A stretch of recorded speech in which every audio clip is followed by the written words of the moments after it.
दोस्तों, आए दिन राम मंदिर अयोध्या से जुड़ी हुई अनेकों दिव्य घटनाएं और चमत्कार सुनने को मिल रहे हैं। रामलला के मंदिर में विराजमान होने से पूर्व अनेकों चमत्कारी घटनाएं घट रही है और संभवतः रामलला के विराजमान होने के बाद भी ऐसी घटनाएं हमें सुनने को मिलती रहेगी। दोस्तों, वीडियो में आगे हम एक एक चीज से पर्दा उठाएंगे, इसलिए वीडियो के अंत तक बने रहिएगा। क्या हुआ जब सुदर्शन चक्र स्वयं ही प्रकट हुआ? इसके प्रकट होने के पीछे क्या राज छुपा है? क्या सुदर्शन चक्र राम मंदिर को किसी बड़े आक्रमण से बचाना चाहता है, इसलिए वह स्वयं ही प्रकट होकर आक्रमणकारियों को यह मैसेज देना चाहता है कि कोई आक्रमणकारी हमारे राम मंदिर के ऊपर आंख उठाकर भी ना देखे, वरना उसका हश्र क्या होगा वह स्वयं ही जानता है। वीडियो में हम एक एक करके सभी रहस्य पर्दा उठाएंगे। दोस्तों, राम मंदिर का निर्माण दिव्य शक्ति के तहत हुई है। हमारे राम मंदिर को कोई यूं ही नहीं मिटा सकता। जो भी आंख उठाकर देखने की कोशिश करेगा उसके लिए भगवान विष्णु के सुदर्शन चक्र में इतनी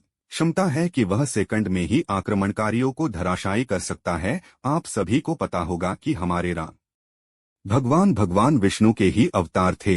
भगवान कृष्ण का सुदर्शन चक्र उनके विष्णु रूप का एक अद्भुत शस्त्र था जो अस्त्र शस्त्र नाशक था। इसे महाभारत के युद्ध में कई बार प्रयुक्त किया गया। राम जी के समय में यह सुदर्शन चक्र कृष्ण के पूर्ण अवतार के रूप में नहीं आया था, लेकिन भगवान विष्णु के रूप में उनका साकार संबंध था। राम जी ने अपने धर्मपरायण और भक्तिपूर्ण जीवन के माध्यम से अपने भक्तों को मोक्ष की प्राप्ति का मार्ग दिखाया। सुदर्शन चक्र भगवान श्री विष्णु का अंश तथा शस्त्र है। इसको उन्होंने स्वयं तथा उनके कृष्ण अवतार ने धारण किया है। किंवदंती है कि इस चक्र को विष्णु ने गढ़वाल के श्रीनगर स्थित कमलेश्वर शिवालय में तपस्या करके प्राप्त किया था। भगवान विष्णु और श्री कृष्ण ने इस चक्र से अनेक असुरों, दानवों, दैत्य और राक्षस का वध किया था। सुदर्शन चक्र केवल और केवल श्री विष्णुआ के अवतारों द्वारा ही धारण किया जा सकता है। ऐसे में द्वापर युग में श्री कृष्ण ने जब दह त्यागी तो उनके साथ ही सुदर्शन भी पृथ्वी की गर्भ में समा गया। ऐसी मान्यता है कि अब श्री विष्णु के अवतार कल्कि का जब जन्म होगा तब उनके साथ ही सुदर्शन का भी जन्म होगा। इस चक्र का नाम सुदर्शन है, जिसका अर्थ है सुंदर दर्शन या सुंदर रूप से देखने योग्य। यह चक्र एक दैवीय क्षत्रियता, न्याय और धर्म का प्रतीक है। सुदर्शन चक्र को अनंत शक्ति से संबंधित माना जाता है, जिसे भगवान विष्णु का एक प्रमुख गुण माना जाता है। इसे अनादि और सनातन माना जाता है, जिसका अर्थ है कि यह अनादिकाल से बना हुआ और शाश्वत है।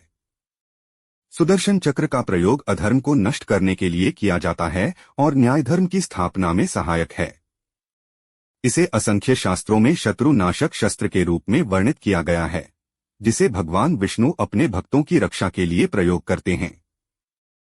सुदर्शन चक्र विष्णु भगवान की अत्यंत शक्तिशाली और दिव्य वस्त्रों में धारण की जाने वाली एक अस्त्र है। इसका स्वरूप बहुतेजीय और अद्वितीय है। सुदर्शन चक्र को अनंत शक्ति से जोड़ा जाता है, जिससे यह अद्भुत और अविनाशी होता है। यह चक्र धर्म और न्याय की स्थापना करने के लिए प्रयुक्त होता है। भगवान विष्णु के इस शस्त्र का प्रयोग अधर्म को समाप्त करने के लिए किया जाता है। सुदर्शन चक्र का प्रयोग दैत्यों और असुरों के नाश के लिए किया जाता है। इससे भगवान विष्णु अपने भक्तों की रक्षा में उतरते हैं और अधर्मिक तात्कालिक स्थितियों को सुधारते हैं। सुदर्शन चक्र को अनादि और सनातन माना जाता है, जो इसकी अद्वितीयता और नित्यता को दर्शाता है। यह समय के पार चलने वाला है और इसका नाश नहीं होता है। सुदर्शन चक्र की विशेषता इसे एक अद्भुत और अनुपम शस्त्र बनाती है। दोस्तों, क्या ऐसे दिव्य और अनुपम सुदर्शन चक्र के आगे कोई आसुरी शक्तियां टिक सकती है? श्री राम शाश्वत हैं, सनातन है, वैसे ही सुदर्शन चक्र भी सनातन और शाश्वत है। राम हमेशा से थे, हैं और रहेंगे। लोग भौतिक वस्तु को नष्ट कर सकते हैं, पर हमारे मन मस्तिष्क से राम को कोई भी मिटा नहीं सकता। दोस्तों, अगर आप सच्चे सनातनी हैं तो कृपया वीडियो को लाइक कर चैनल को सब्सक्राइब जरूर कर दें और कमेंट बॉक्स में एक बार जय श्री राम अवश्य लिखें।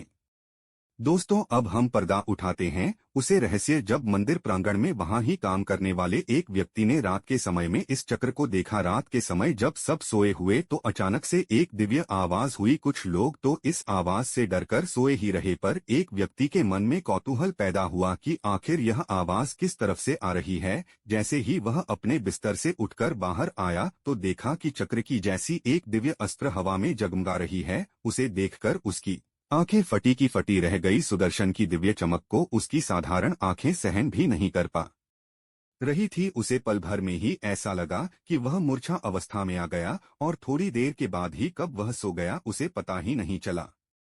दोस्तों, यह सब रामलला का ही चमत्कार है कि आए दिन कुछ न कुछ आश्चर्यजनक घटनाएं घट रही है। दोस्तों, सुदर्शन चक्र जब इतना और लौकिक है तो मन में यह प्रश्न जरूर उठना है कि आखिर सुदर्शन चक्र आया कहां से, उसकी उत्पत्ति कैसे हुई और वह कहां है। सुदर्शन से जुड़ी एक नहीं अनेक कथाएं हैं। ऐसा कहा जाता है कि सुदर्शन भगवान श्री कृष्ण का ही अंश है और जगत पिता नारायण ने इस शक्ति को प्राप्त करने के लिए घोर तपस्या की थी। त्रेतायुग में भगवान श्री राम का अवतार बनकर जन्मेंत श्री विष्णु की शक्ति के रूप में उनके 3 अन्य भाई भी उत्पन्न हुए थे, जिनमें से शत्रुघ्न ने द्वापर युग में सुदर्शन के रूप में जन्म लिया था और भगवान श्री कृष्ण की सबसे बड़ी शक्ति बने थे। इसके साथ ही एक कथा के अनुसार यह भी कहा गया है कि भगवान विष्णु ने अपने आराध्यन शिव जी को अनेकों कमल के फूल अर्पित किए। उनमें से एक जब खो गया तो श्री कृष्ण ने उसके स्थान पर अपनी एक आंख निकालकर शंकर जी को अर्पित की। विष्णु जी के ऐसा करने पर शंकर जी उनसे अति प्रसन्न हुए और फिर उन्हें सुदर्शन चक्र के रूप में दुनिया का सबसे शक्तिशाली अस्त्र भेंट किया।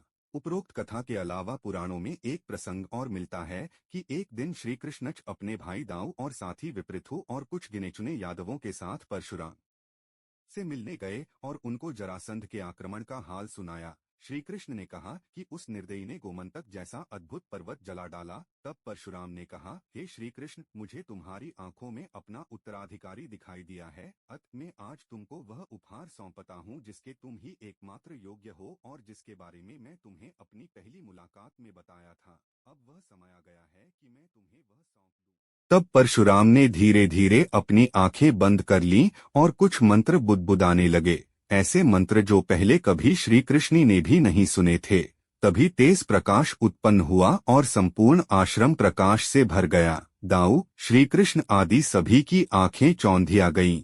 जब प्रकाश मध्यम हुआ तब उन्होंने देखा कि परशुराम की दाहिनी तर्जनी पर 12 आरों वाला वज्रनाभ गरगर घूमने वाला सुदर्शन चक्र घूम रहा है।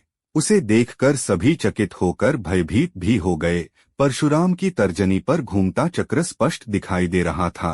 परशुराम ने नेत्र संकेत से श्री कृष्ण को नजदीक बुलाया और कान में कहा, प्रत्यक्ष ही देखो। इस सुदर्शन चक्र के प्रभाव को उन्होंने मंत्र बुदबुदाते हुए उस तेज चक्र को प्रक्षेपित कर दिया और वह तेज गति से वेण्या नदी को पार कर आंखों से ओझल हो गया। कुछ ही देर बाद वह पुनः लौटता हुआ दिखाई दिया और वह उसी वेग से लौटकर पुनः तर्जनी अंगुली पर स्थिर हो गया। परशुराम ने पुनः कुछ मंत्र बुदबुदाया और फिर वह जैसे प्रकट हुआ था वैसे ही लुप्त हो गया। तब परशुराम ने श्री कृष्ण को आचमन कराकर उनको सुदर्शन की दीक्षा देकर कहा, आज से मेरे इस सुदर्शन चक्र के अधिकारी तुम हो गए हो। हे वासुदेव, इसकी जन्मक था तो तुम जानते ही हो। सबसे पहले यह शिव के पास था, इससे त्रिपुरासुर की जीवन लीला समाप्त कर दी गई थी। उसके बाद यह विष्णु। ऐसा बोलकर परशुराम मुस्कराने लगे। विष्णु क्या है? यह मैं तुम्हें क्या बताऊं वासुदेव। श्री कृष्ण, तुम जानते ही हो, विष्णु के बाद यह चक्र अग्नि के पास था। अग्नि ने वरुण को दिया और वरुण से यह मुझे प्राप्त हुआ है। हे वासुदेव, बलराम के हल से इस धरती में बीज बोने हैं और इस सुदर्शन चक्र से इस धरती की रक्षा करनी है। आज से यह तुम्हारा हुआ, जिम्मेदारी से इसका उपयोग करना। भगवान राम हिंदुओं की आस्था के प्रतीक हैं। सनातन धर्म में प्रभु श्री राम की पूजा आदर्श मानव जीवन के प्रतीक के रूप में की जाती है। मर्यादा पुरुषोत्तम प्रभु श्री राम के जीवन से जुड़ी कई ऐसी बातें हैं जो आज भी लोगों को प्रेरित करती हैं। दोस्तों, जब हमारी आस्था के प्रतीक को आक्रमणकारियों ने रौंद डाला था तब हमारे हिंदुत्व को बहुत ही घातक आघात पहुंचा था।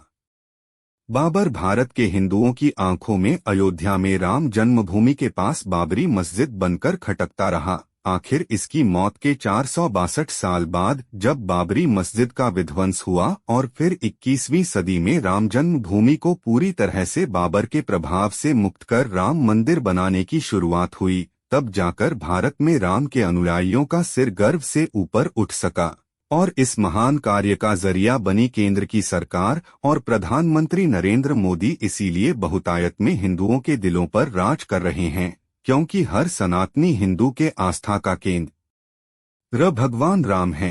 जिन्होंने धरा को आसुरी शक्तियों से मुक्त कराया था और रामराज्य का आदर्श स्थापित किया था।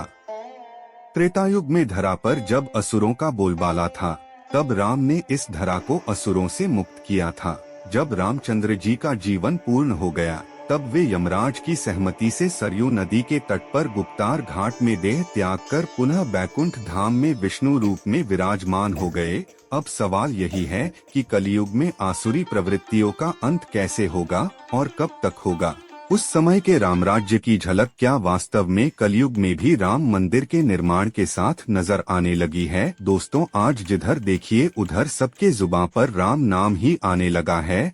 हर कोई जाने अनजाने इस राम नाम की माला जप रहा है। आए दिन अब खबरों में एक से बढ़कर एक राम भक्त के बारे में सुन रहे होंगे, जहां एक महिला 28 सालों से ऐन को ग्रहण नहीं की है, क्योंकि उन्होंने प्रतिज्ञा ली थी कि जब तक राम मंदिर का निर्माण नहीं हो जाएगा वह अन्य को ग्रहण नहीं करेंगे। वहीं धनबाद की सावित्री देवी पिछले 30 सालों से मौन धारण की हुई है और रामलाल की प्राण प्रतिष्ठा के साथ ही वह राम नाम बोलकर अपना मौन व्रत तोड़ेंगी। आखिर इन दोनों महिलाओं के अलावा और भी बहुत से ऐसे अनेकों लोग हैं जिनका राम की शक्ति साक्षात प्राप्त हो रही है, तभी वह इतने बड़े बड़े संकल्प को निभा पाने में सक्षम हो रहे हैं। तो एक बार आप सब भी एक साथ बोलिए जय श्री राम। मित्रों, उम्मीद है आज की हमारी वीडियो आपको अच्छी लगी होगी। ऐसे ही और भी वीडियो देखने के लिए हमारे चैनल पर बने रहिएगा। तब तक के लिए जय श्री